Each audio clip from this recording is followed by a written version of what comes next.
Hey everybody, welcome to Always Bored, Never Boring, and my review of issue 70 of Warhammer 40,000 Conquest magazine, the weekly Partworks publication from Hachette Publishing in association with Games Workshop. Yes, we are at issue 70. We are 7/8 of the way through the original 80 issue run. Are they going to extend the magazine beyond 80 issues? I don't know. If they do, am I going to continue subscribing? I don't know. All I know is that this is where we are, 10 issues from the end of the run with a magazine that is not the best value we have seen. So normally, with this magazine, you will get some plastic miniatures on the cover. Occasionally, you get hobby supplies. This particular issue comes with hobby supplies. To be exact, it comes with paint. This is what you get. You get 2 pots of layer paint, you get a pot of white scar, and you get a pot of Cadian Fleshtone. I do wonder why they haven't renamed Cadian Fleshtone, because as far as I'm aware, Cadian Fleshtone these days is a lot more charred and blackened than that. Too soon? No? Yeah, probably too soon. But anyway, yeah, 2 pots of layer paint. Layer paint comes in at £2.75 a pot if you purchase it at full retail price from a Warhammer store. So 2 pots of paint would normally be £5.50. This magazine comes in at £7.99 an issue. So yes, value is down for this particular issue. You are paying £2.49 over retail price for the 2 pots of paint. So this happens sometimes. It doesn't happen that often. It's always a little bit disappointing when it does, but occasionally you get these little dips. And that's just kind of to level out the value a little bit, because quite often the magazine represents excellent value. Only last issue we got a Nurgle champion that actually has a retail price of £17.50. So when you pay £7.99 for a miniature like that, that's exceptional value. So you can't always get that level of value. Sometimes the value is just a few pence. In this case, we are down. Of course, we are only down if you don't really value the magazine that comes with the paints very highly. So this is one of those issues where the value of the magazine is going to carry the value of the purchase. And if you were purchasing individual magazines rather than subscribing to the whole subscription, this would probably be one to miss. But of course, that's why it's important to look at the value of the subscription as a whole, and why I do a running tally. At the end of this video, I will do a running tally where I will show you the price of subscribing to the magazine versus the price of purchasing the products on the cover at full retail price. Because overall, the subscription has been very good value. But every now and again, you do get one of these issues that is a little bit iffy, to say the least. But anyway, I don't really have anything to say about layer paints, so let's have a look at the magazine. So here we are, and we can see in this particular issue, we're going to be looking at Cadian, Fleshtone and White Scar. We have the Hierarchy of the Imperium, and then we have using battle-forged armies, so we are getting some new rules. We're getting the last set of rules, really, for using your miniatures in Warhammer 40,000 games. I do find it a little bit surprising that they have waited till now to introduce Cadian, Fleshtone and White Scar. I do think they are 2 paints that are very useful and do get used a lot. I already have both of these paints in my collection. I use them all the time. I guess they're mainly used for highlights and things, so it does make sense to have it a little bit later in the subscription, but with the amount of times that I use them, I certainly would have expected them to have arrived sooner. So as always, we start with our Fluff section. We have some information on Holy Terror. A little bit of information on life on Terra, the Emperor's Abode. Then we've got something on the Hierarchy of the Imperium. A little bit of information on Assault Squads. Here we've got our dudes with their jump packs and classic beaky helmet. I do love the beaky helmets. They're my favourites. A little bit of info on the MK7 Mars pattern jump pack. And then we have information on the Centurion Assault Squads. And these guys I do not like. These are like the huge Hulkbuster type Terminator things. And they have these ridiculous anti-barricade devices, these great big siege drills that they carry around on them. And the miniatures, I'm assuming we'll have some miniatures over the page. Yeah, here we do. Let me bring that a little closer to the camera for you. I just think they look silly. I don't know why. I just really don't like them. Maybe it's just me. What do other people think? Do you like this sort of thing? I don't know. I don't like them. We have the Annals of the Space Wolves. And then we are into painting with White Scar. Now, I'm hoping that the painting section is going to be really useful because obviously we've not got good value on the cover products. So the painting stuff has to be really top notch to make this a more valuable issue. And we are dealing with edge highlighting armor by the looks of it. So we are edge highlighting our apothecary armor, making it look a little whiter. Edge highlighting all the grey stuff, and the lab jacket on this Poxwalker. I do like the white jacket they've done on that Poxwalker. I would never have thought of painting a white lab coat style on one of those. That's good. I like that. We're doing parchment, cloaks, really just making those little details sing. Really does make the difference doing that edge highlighting. Edge highlighting is a real chore though. It does make a massive difference to your miniatures though. Detailing on horns.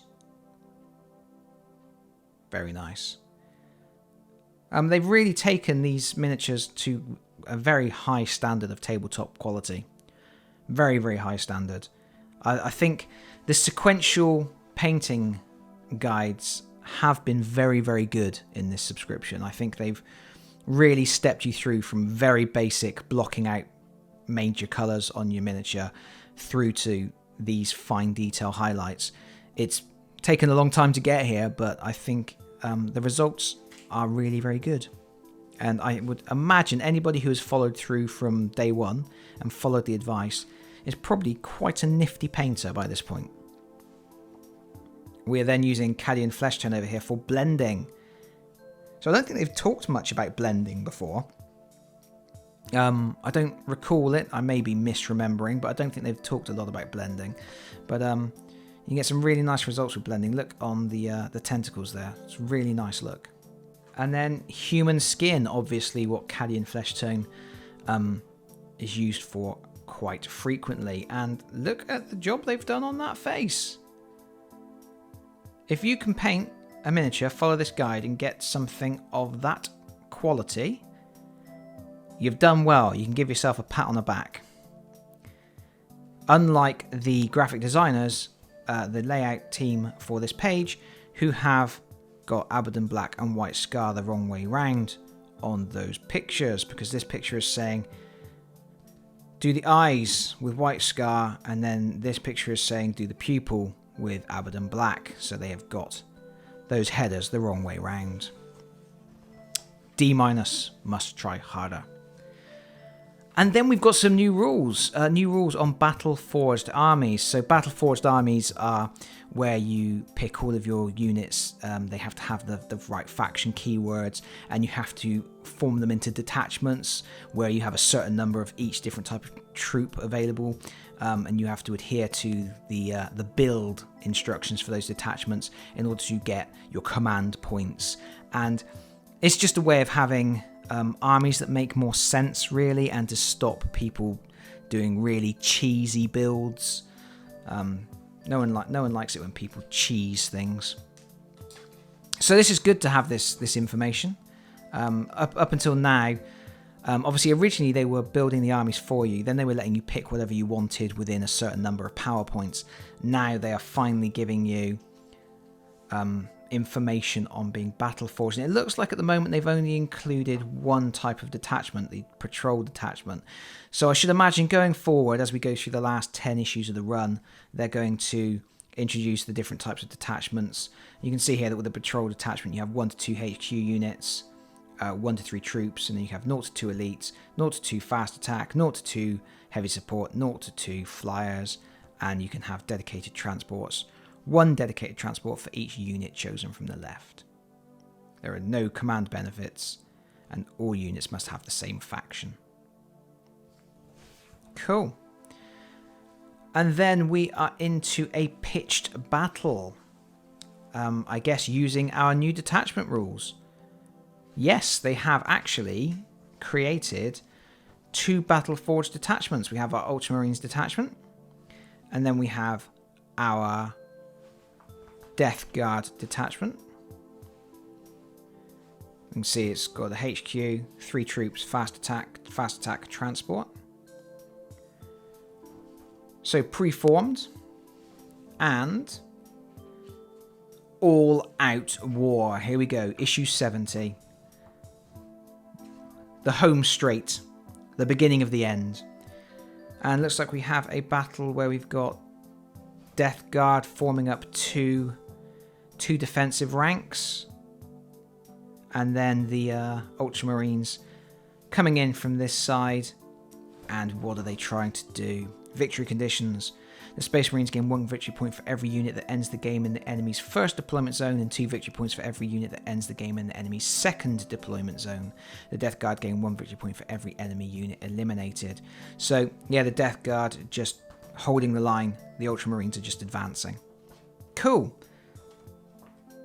That's exciting. And both players will be using the pre-generated detachments printed in this mission. And that's it. That's everything in this particular issue. Let's have a little look at what's coming up next. As a subscriber, I get 4 issues once a month in a bundle, and issue 70 was the last issue from my current bundle. By now, I would normally have the next bundle, but the company, Hachette Publishing, they've been restructuring and they've changed their warehouses and they are late sending out the next batch. So I don't have the next batch yet, so there may be a little delay before my next coverage of Conquest magazine. But when I am back with it, it will be issue 71 and we will be getting our Sector Mechanicus crane. We've already had the small cranes from this kit, now we're getting the big one. That's good value. And it's a great piece of terrain. Happy with that. And then issue 72, I'm happy about this too. We are getting Chaos Spawn. I don't have any Chaos Spawn and they're cool, silly miniatures. So looking forward to getting some of those. But that is it. That is everything for this particular issue. Like I say, not great value. The cover products we're way down on retail price, but the magazine itself is pretty decent. There's some solid information in there, the painting guides are good, and it's good to get those battle forged army rules, even though we only have the 1 detachment at the moment. But I guess that is it from me for now. What I'm going to do is what I always do, the running total. Price of subscribing to the magazine at $7.99 an issue versus the price of purchasing all the cover products from the magazine at full retail price. So not taking into account any online discounts, but also not taking into account the value of the magazine itself or any subscriber gifts. And hopefully some people will find that useful. Thank you so much for watching. If you have enjoyed the video, please consider pressing the like button. If you have really enjoyed the video, please consider subscribing, and hopefully I will see you all again very soon. Bye bye everyone. Bye bye.